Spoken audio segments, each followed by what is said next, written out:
approved by the council, and I thank every one of the ministers who've attended the meeting, the states, the finance ministers, and supported it. Otherwise it wouldn't have come to see the light of the day.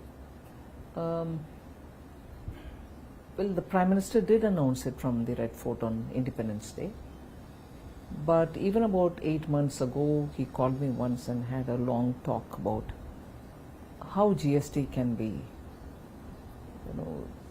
revamped, looked at, and only from one point of view. He said, look, both from the point of view of the process and also for the common man, the tax rates, is there a way in which we can make it simpler? So I had agreed that I will go into it and come back to him. Then around the budget, when we were talking about many tax related issues, he reminded me about the work which has got to be done, and I assured him again that time that yes, the work is progressing and I will come back to him. So sometime after the budget session was over of the Parliament, I said I'm somewhere close to giving him a proposal which he can guide me further and so on. And then a bit later, much later, because you know the developments of May, April, when Operation Sindoor had happened, and after April priorities have been on very many different grounds, and when next opportunity came, I went, gave him a detailed description. He said, I just want, as I said at the first meeting, the simplistic or simplified, not simplistic, simplified way of doing business. So I don't want small people, small businesses sitting at the computer, getting the auditor to do it. And also, like the way we did in the budget, respecting the middle class, respecting the taxpayer, respecting people who are really the ones out of their salaries giving the tax. We need to do something for the day-to-day indirect tax which falls on every Indian citizen in some way or the other. So this tax is something which touches the lives of every citizen.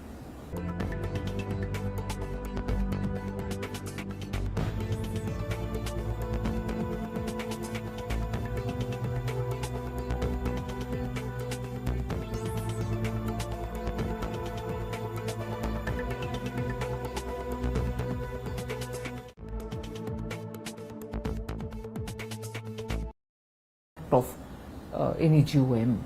This is the first time, both in the case of the compensation cess, where the MOS Finance Central Government was the chair to decide how to handle the closure of the compensation cess, and a comprehensive proposal as regards GST being given by the central government. So it's unique in very many ways. Every rule of the House, of the Council, had to be looked at afresh, yes, even to put the proposal. Yes. So I'm glad it went through the whole grind, didn't ignore any rule or expectation or the law of the GST, and has gone through. And taking everyone along. Unanimously. That's right. At the heart of this is obviously, the common man. In fact, Money Control had put out a tweet saying that how it also impacts, it is the health of every citizen in India, to which the Prime Minister in fact said that it is also to do with Swasth Bharat. Yes. So what was the driving motivation, behind this bill? See, I had to do a dredging kind of an exercise. Yes. For every item which comes under the GST, goods or services, had to be looked at, not just by their codes, not just by their names, but to regroup them from the point of view of daily use items, that which is consumed by citizens, middle class, the poor in particular, and then you looked at those which are going to hit the farmers, those which are going to hit the middle class, and so on. Because eventually, daily use items or items which are necessary for this transition of India from a emerging, developing economy to a Vikasit Bharat. Yes. Cannot be on the back of, just the approach of we need more development, bridges, roads, some contracts for works and so on, but also that the aspirations of the growing families will have to be met. So we had to regroup them in such a way, okay, this is essential for, let's say, the families, poor middle class families. Of course the rich will come in. So what do we do as a treatment for it? But even as we were talking about this, we are talking about the classification of goods and services. I, without any hesitation, will bring that example of the popcorn. Why am I saying hesitation? Because I was pilloried on it. Yes, absolutely. But that tells you the problem of classification, where we brought in a system, no doubt, which was an improvement of over the pre-GST era, where every state defined its own and had its own rate and so on. So GST in 2017 was an improvement over what was earlier. But it still required some more simplification, and that's why this exercise.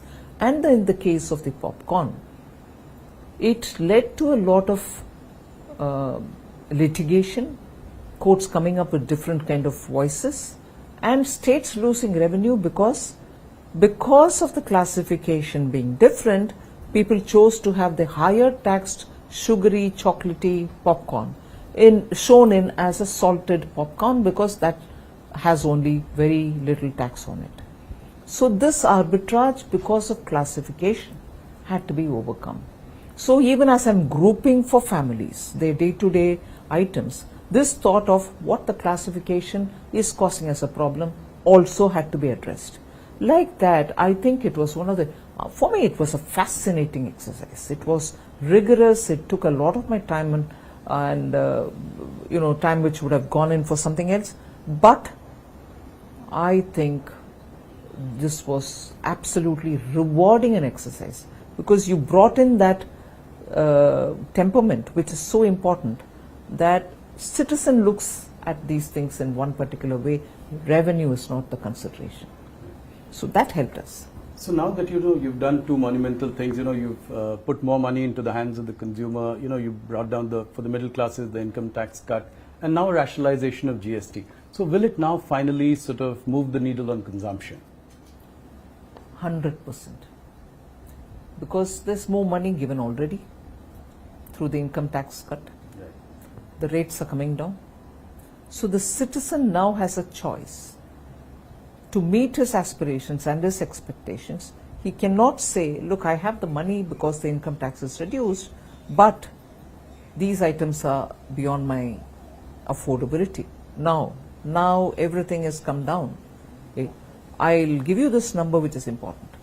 99% of all the goods and services which are touched by GST are now either in 0 or in 5 or in 18. That's right. There's nothing beyond. So that 1% is what makes for the demerit goods, right, which popular parlance says sin goods. Yeah. So that is the extent to which we have cleansed the system of anomalies, doubts, duplications, and any interpretative issues. So this will also lead to higher investments, it will fire up investments as well. Obviously, with consumption going up, there's a potential for capacities to grow, investments to grow. Now the combined tax revenue impact of this, earlier your income tax cuts, and this is about 1.2 lakh crore. Do you think that there will be a certain revenue buoyancy as well in the coming years to make up for this? And every economic theory that one studies says that. Yeah, have you seen that in the past? At least the moment the income tax reduction happened, you heard people very clearly coming out and saying, I've met up with a lot of individuals coming from different strata of the society saying, I'll have more money to send my son to this particular college. My daughter is already doing engineering. I'll be able to fund her for her higher studies and things like that. And from ordinary citizens who are leading their lives either working in a small store or driving a car, taxi, and so on. So it has an immediate psychological effect that I can do this, which was beyond my affordability. And therefore, I think there will be a buoyancy in terms of revenue. Any impact on capital spending or fiscal deficit? I wouldn't think. At this moment, I can say with confidence, capital expenditure of the government will not come down. It will be completed as is stated in the budgetary planning time, the budget estimate time, and so with the fiscal deficit. And this is the last point of my gliding path. Right. I will adhere to it. Will petroleum products and alcohol continue to be outside the ambit of GST? Yes, the current proposal doesn't include it. Right. The states will have and to. You don't see that happening in the near future? Not in the immediate future. Okay. Let's move, to a few broader economic questions as well. With GST rationalization, inflation is likely to come down quite naturally. Does it make a case for further repo rate cuts in the future? I know it's not your, but generally, not my directionally domain. speaking. Not my domain. We'll have to see how the RBI assesses for itself. September 22nd is a tight deadline. Are you confident you'll be able to roll Yes. this? Is the back end ready? Yes, the back end was mentally prepared, and many structural things have already started getting corrected, reset, and so on. It is with the agreement of these GSTN related technology managing team related issues that we have had a discussion with them, and they have clearly given me the confidence that yes, they will be rolling it out on September 22nd. So Rahul Gandhi, who earlier called it Gabbar Singh tax, now has been talking about one nation, one tax. On the other hand, former Finance Minister P. Chidambaram, he said that, it is 8 years too late. How do you react to all of this? Well, being in the opposition, I think they have to say something. When the popular response has been so overwhelming, for an opposition to try to take some credit out of it, but yet with a hesitation that the credit should not be completely given to the government is quite understandable. But I would want them to ponder that neither could they bring it in because they couldn't win the confidence of the states, nor could they truly and literally understand how the mechanism works. After all, the GST Council has members from Congress party, Yes. finance ministers from Congress ruled states are there. But I have a feeling the Congress High Command, as they call it, doesn't do its homework to understand the way in which this wonderful organization works, the GST Council. And therefore, at one point in time, they call it Gabbar Singh tax, another point in time saying, oh, this is fine, but it should have come earlier. These are clearly statements coming from people who have not really spent time to understand how post-independence, that one institution which has been created, a constitutional body, if I'm right, this is the only one which has been created post-independence, Yes. is spent 8 years, but has delivered so much in terms of revenue, in terms of uniting this country, in terms of making ease of doing business a reality, and is now coming up quickly in succession within 8 years with the second generation reforms. To understand it and then to comment would help the government, not stray comments which doesn't get into the details. Nirmala ji, this has been widely hailed as one of the dramatic reforms of this government. Obviously, a dil mange more. So, what next? PM has set up 2 official level committees on next gen reforms. 2 group of ministers have also been formed, headed by Amit Shah and Rajnath ji. What can we expect in the coming months? What is the idea going forward? How do you look at reforms in the bigger picture? Quite a lot of work was done about the next set of reforms which we need to undertake, even prior to 24 Lok Sabha elections.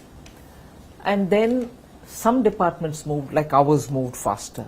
There are other departments which are moving faster as well, whether it is looking at the environment related issues, sustainability related issues, opening up for private sector, sectors which have been the domain and the privy of the government.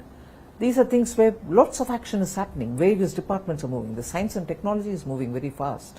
IT is moving very fast. IT as in semiconductors and other things. So that big area of reform, if you ask me, in which these two committees will look at, and also the committee which is headed by former Cabinet Secretary Rajiv Gauba. Right. I expect reforms which will have to now trickle down rather than remaining as a domain of only the union government. The state governments are somewhat also moving towards reforming on very many scales. But the third layer of India's democracy, the urban local bodies and the panchayats, is where the next forceful action has to move. Otherwise, the speed with which we want to move India and the aspirations to be met in India for people to live in a society, live in a country which is fairly developed, and our citizens get their aspirations met. I think we have to take the reform agenda just not to the states but also to the third layer. As I move to discussing the GDP numbers for Q1, just before that, another last question on GST, which is how will you ensure that you pass on the benefit to the consumers? We've seen anti-profiteering in the past, so how do you plan to tackle this? Is there a way in which the government is looking at it? How do you ensure? At the moment, there isn't any particular mechanism that I can say I have, but I certainly am seized of the question. Also coming from many citizens themselves who are saying, it's great that you've done this, it's great that you're bringing in this kind of a drastic cut in taxes, but how will you ensure that we'll benefit from it? And how will you ensure that it's not going to disappear on the course to reach? We'll have to keep talking with industry, we'll have to nudge them, we'll have to, I'm glad in the case of the insurance sector, the public sector insurance companies have come forward to openly say that they will indeed pass the rate cuts to the citizens, those who are taking the insurance for themselves. So I'm sure the private sector would also do it in insurance, and so with other things. You're expecting them to announce that they will pass on the benefit? Many of them are doing it. Couple of them have, some of them have announced. So Q1 GDP numbers are heartening 7.8%, at a time when President Trump said that, India is a dead economy. How do you react to something like that? I may not be able to comment on, let's say, foreign head of the state commenting on it. But in India, one line which I keep repeating several times, probably even once when I met you once earlier when we chatted like this, it is the cynics within India who worry me. It is the naysayers within India who worry me. Assume somebody had said it, head of state has said it. Building India together, and all of us together building India, are we going to carry those tales or stories or observations which somebody else says and then repeat that here, oh, so and so has said this, India's a dead economy, we knew it, this is happening, that's happening. India requires its citizens to be respected. They are toiling and struggling and working to build their families and their economies, their own personal family wealth and whatever. At this time when we are trying to create more opportunities, do we need the naysayers to even borrow such observations, be it as it may that it is coming from a head of state? Do we need our own people to use these expressions? It is undermining not the government, you are undermining our citizens' efforts. And a responsible opposition, I wished didn't repeat these lines, but I think it is, I would react only to what our people are saying rather than a head of state elsewhere. No, five quarter high number, I think it gives us a lot of confidence in the Indian economy. And also inflation coming down. Yes. Drastically coming down. Yes. But it brings us to a related point, which is on the point of tariffs. Now that tariffs with the US are at 50%, what is the likely impact on the GDP going forward? There are various estimates by various sort of consultancies, from 10 basis points all the way to 100 basis points, some have predicted. Where do you see the impact really of this? But with the reform like this, many of that should be offset. Yes.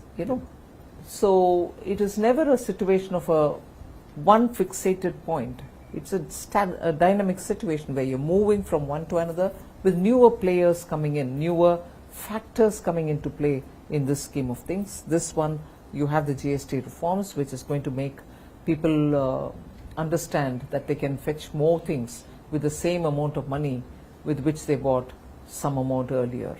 So it is very clear that industries have been speaking about the tariff and its impact. The government has designed something for itself. We will come out with something to handhold those who are hit by the 50% tariff from the US. This has been said earlier. I've met up with the delegations when I went to Chennai in recent past few days. I have said this there and I will repeat it. Government is working. So will they be like allowed to sell in India, or how do you plan to alleviate their concerns? No, there is a package which consists of very many different ways in which we want to help them. So we'll wait for the cabinet to clear it, but there is something coming to help them so that this tirade of the tariff is something which they can face, and also suddenly having to look for newer markets is also a challenge, but we'll have to help them out on that. So is there a sense in the government that this could be a slightly longer haul? We hope not, but we really can't leave our exporters high and dry saying it's going to change sooner. We will work with them. Nirmalaji, will we also continue to buy Russian oil? Yes, that's been made very plain and simple.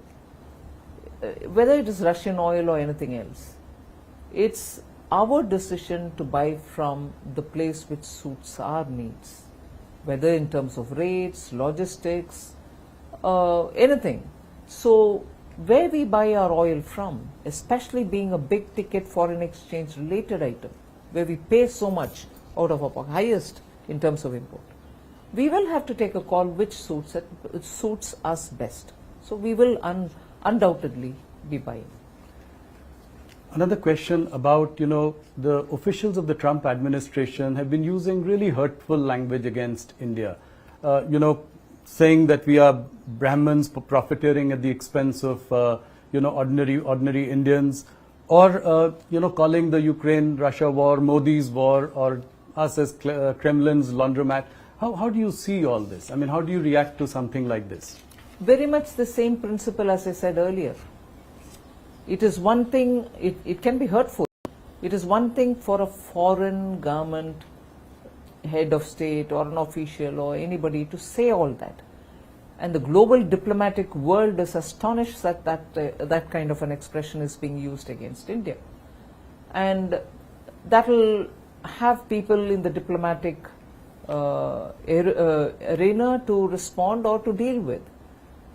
But what hurts me more is when those very expressions are being justified in India. Oh, don't you all know, don't you, I mean, you know, dirty, unwashed Indians, you don't understand what this expression means? This is how, this is explained. Who wants these explanations from Indians? Who actually wants us to know better? And who are these people explaining to us, this expression is used in this context? Yes. I'm outraged by that. I don't want explanations to justify that. Whether I'm going to have to deal with them, stand up and challenge them or retort is a different story. Right. But Indians quoting those words and telling us, oh, you dirty Indians, you don't know, this colonial justification of the language that is being used against Indians, against such countries which have come out of its colony and from its empire and stood up to build its own country with its own self-confidence. And even now when we are talking about Atmanirbhar, it's not just in terms of producing everything in your country. It's also about being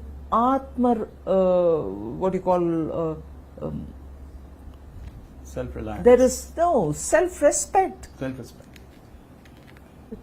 As much as you want everything produced in India for Atmanirbharta, you should have something of a self-respect. If somebody is saying, all of us in one voice should respond to it, rather than have a few of us justify it by saying, don't you all understand it? Are you a part of the imperialists? I'm outraged more by that. Yeah, the opposition picking up this and, making it their own narrative.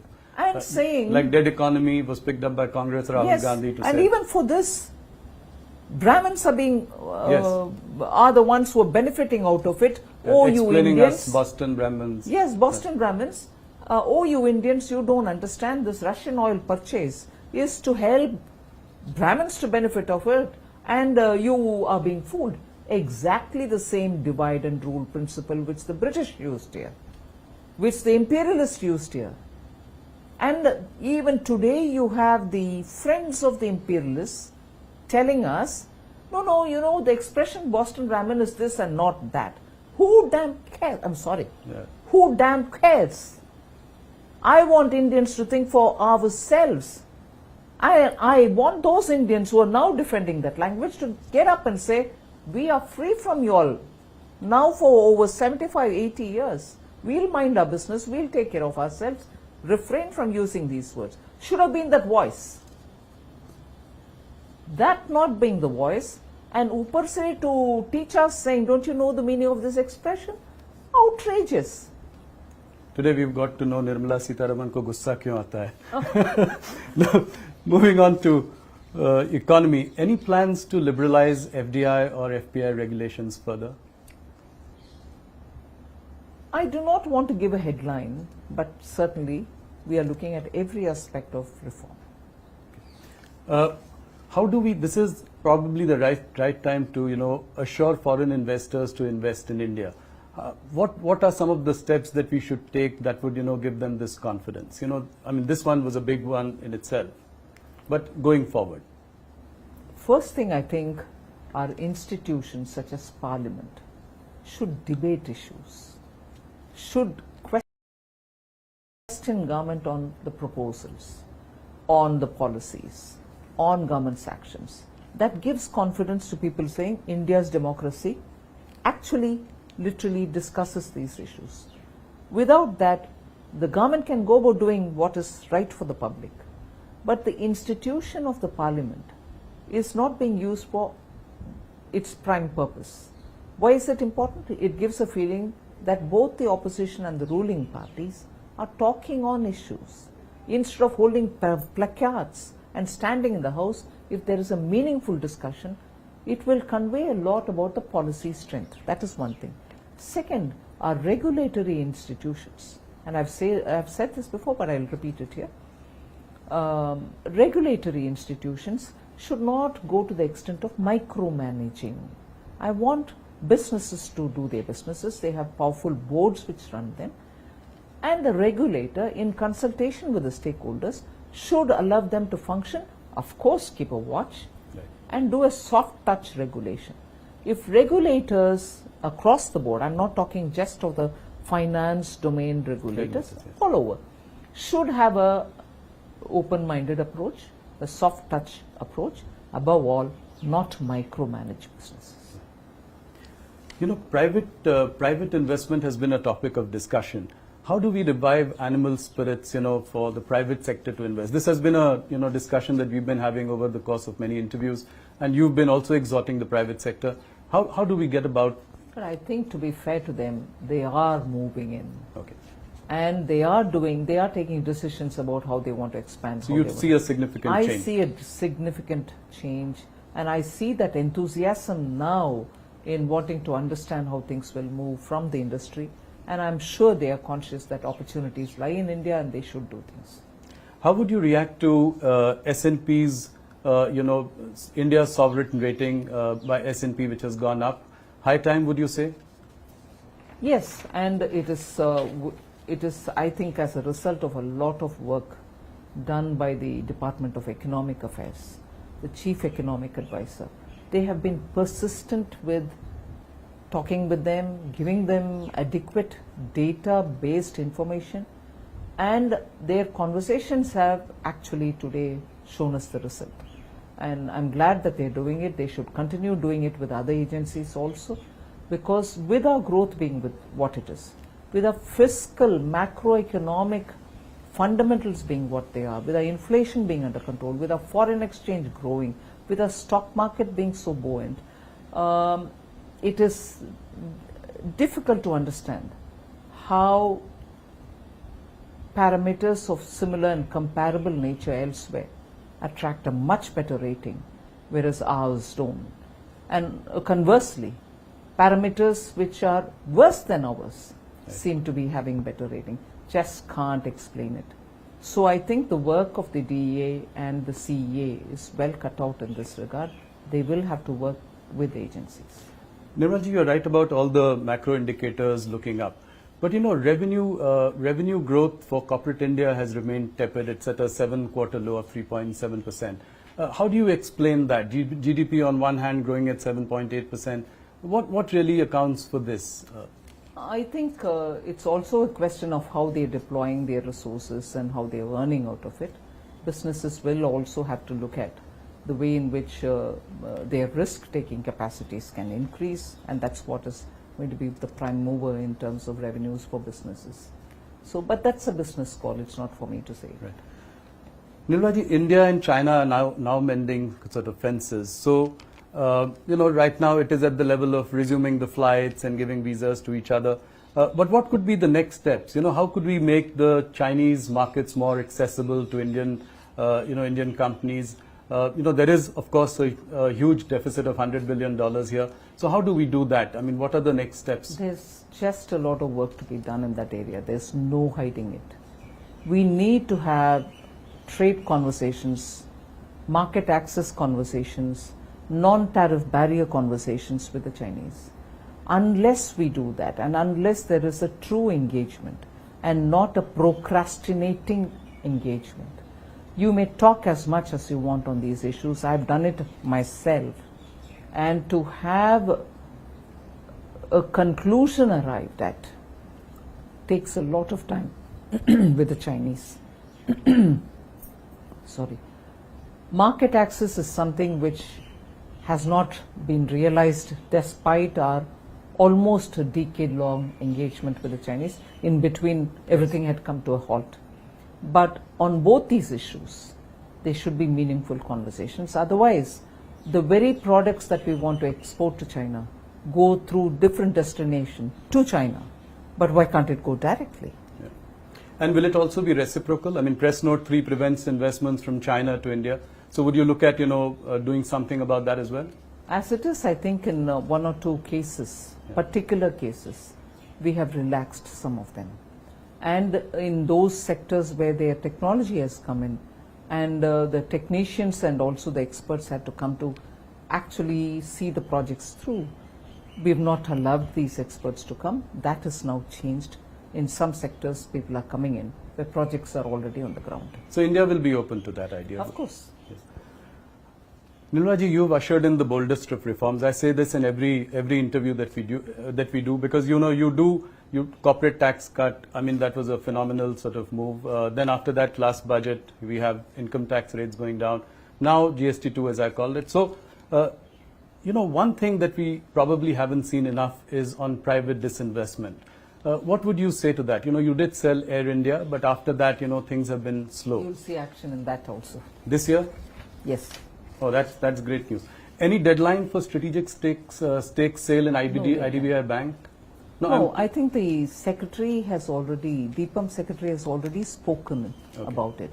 IDBI is moving quite fast. Okay. And I expect it to be concluded this financial year? Okay, and any more banks which could then be looked at after this? I wouldn't say any more banks. I'm not negating anything. Right. But yes, more disinvestments. More disinvestments, okay. So we've seen that since June this year, the yield on 10-year bonds have risen 30 basis points since June, to more than 6.5%. Are you concerned about rising borrowing costs? Yes. I wouldn't say I'm concerned, but I'm observing it. It is not affordable. And also at a time when interest rates are otherwise low, yes, bond yields becoming unsustainably high has a big bearing on the government. Not just our union government, states are also up against odds in getting affordable Also your fiscal math. My fiscal math is as of now absolutely Of course, fine. yeah. So, Nirmala ji, we are again, near an election. Bihar elections are coming up, and before every elections, we have seen all political parties dole out reveries, and we've discussed this in previous, encounters as well. Does this worry you? State after state, promising welfare schemes, doling out reveries, and how does it all really add up for a country like ours? I think I'll speak for all finance ministers. Yes. It is a very, very difficult thing. To have a scheme approved and also budgeted for is not wrong. And I would approve of that, because that at least takes the view of the legislature and also makes it public about how they are financed, and therefore also brings in that responsibility to keep your revenue generation equally attended to. But what most often happens, not so much with Prime Minister Modi's leadership, but I can say what generally happens is you give away a promise. Once you have to come to fulfill it, you're searching and scrambling for resources. And if you're an opposition ruled party, it is very quickly arsenal in your hand to say central government is not giving me money. That's the biggest unsustainable argument. I'm more tempted to say bogus argument, because you give a promise, you win the election, you come to power, and then after that you're not able to fund it. Yeah, why would you want to? A lot of cases. Yes, why would you want to throw the blame at somebody else, particularly the union government? Yes. So these kind of sort of recklessness in dealing with public finance has got to be discouraged. There's no doubt on it. Nirmala ji, India holds about $227 billion of US Treasury securities. It also holds a lot of gold in its reserves. Should we diversify away from US Treasuries for reserves? To some extent, I think the Reserve Bank of India has already started doing it. I wouldn't want to divulge more by saying how are they doing it. But I think Reserve Bank has taken a very considered decision, and they've also done by purchasing gold. So I think the bank is competent and they're taking a fine call on it. One more question was on the decision to ban online gaming, which came as a surprise to many, especially, after many years when people had poured in a lot of money in that business. What was the thinking behind this? How do you assure people of consistency in sort of decision making at a time like this? No, what is the time? What is so special about the time like this? No, what I meant was that, a lot of investments had come into that sector. No doubt. Yeah. We have not banned games which are for recreational purpose. Right. We are still online games for these things are not banned. It is only when you start betting with money. And why is it? Not because we want to say we don't like it. It's a question of the number of people who came to say families are getting absolutely shaken up. Yeah, that's true. Their monthly bills are shooting up, and children cannot be controlled from the temptation. And many children, in fact, I wouldn't mind even saying this. There was a finance minister who once met me in a very different context. Right. And he narrated an incident of his own family, where his own grandson, who's a very good person, the child is a very good child, well groomed and well brought up, Right. used his credit card for just one day for some other purpose of a family's genuine buying requirement. He helped them because children Yes. are very savvy. Post that one another day, he picked up the card and said, I want to just do something. They said, all right, please. Because they never suspected this child as, into games and into betting and things like that. The boy used the card and played and gave back the card. Again, probably he did it 2 or 3 times more. Phenomenal increase in the bill that month. And that's when the grandfather sat up and said, what's going on, let's check up. And this grandson told him right in front of him that it was all free. I didn't go into any money playing game. You didn't know. So the methodology is, say it's free, you get in, and for the duration of time that you've played, some kind of a charge is put, and again tempts you to go into another round, and so on. So the adolescent child is under the impression that he's playing a free game. Right.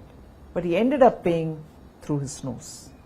So that's a classic example, but Yes. many people approached us, the PMO and so on, and said, this is ruining our country, ruining our youth, please do something. That's where this bill has come. Okay. No, understood. The rupee is at an all-time low against the dollar. Does it concern you? It is, I've said this and I'm going to have to repeat it, it is only against the dollar that the rupee is highly volatile. Whereas rupee is not affected similarly by other currencies.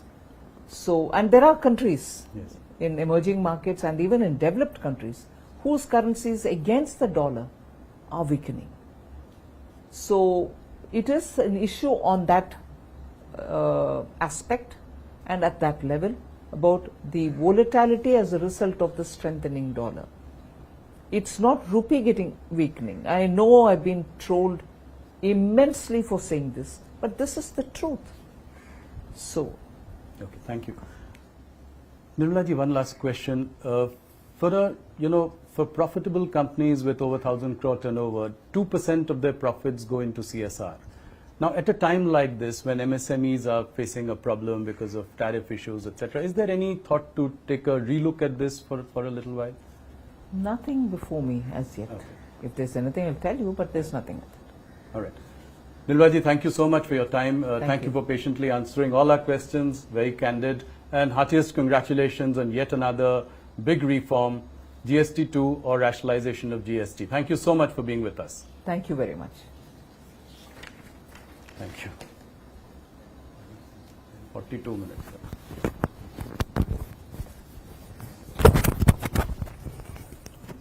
I think it's quite easy. It's quite a lot of things to have done. Yeah. Can we just get a photo? Yes. Stand here? Yes.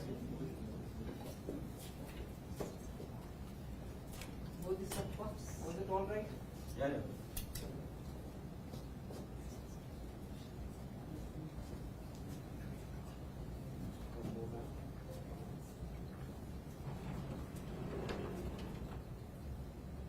Thank you. Pallavi, how are you?